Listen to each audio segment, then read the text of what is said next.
Hey y'all, Hellman and Hunts here. I wanted to run through a few things that will make your life a whole lot easier when searching through coin rolls. Let's check out what I learned so far.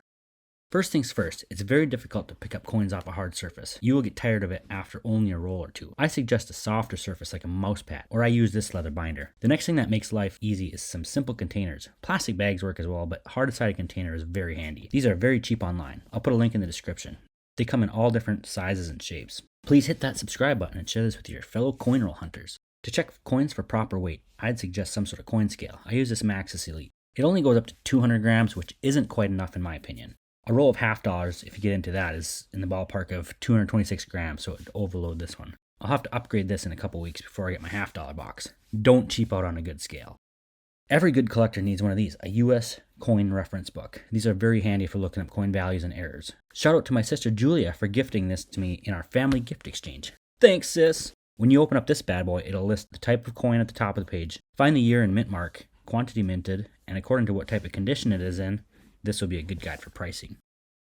The funnest part about coin roll hunting is filling coin folders. The one I have here is a state quarter book, with spots for both P and D mints.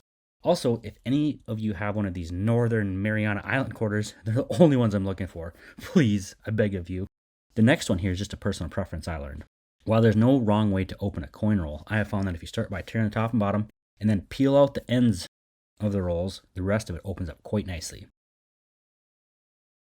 Unless you have the eyes of a hawk, you will need some way to magnify to search for doubling or die chips or other varieties. I use this flash magnifier, which has a built-in light. It is pretty handy to check coins, but I think I'll upgrade to a coin scope soon. Anyone have any good ones that they might recommend? In order to make searching coins effective, make sure you know what you need. Since I have the majority of my quarter collection finished, I keep a small list of the ones I'm still looking for. Otherwise, you may just want to have your folder open in front of you as you search rolls. As a whole, it does not take much to get into coin roll hunting.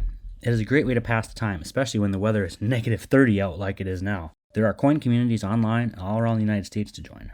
Most of all, have fun.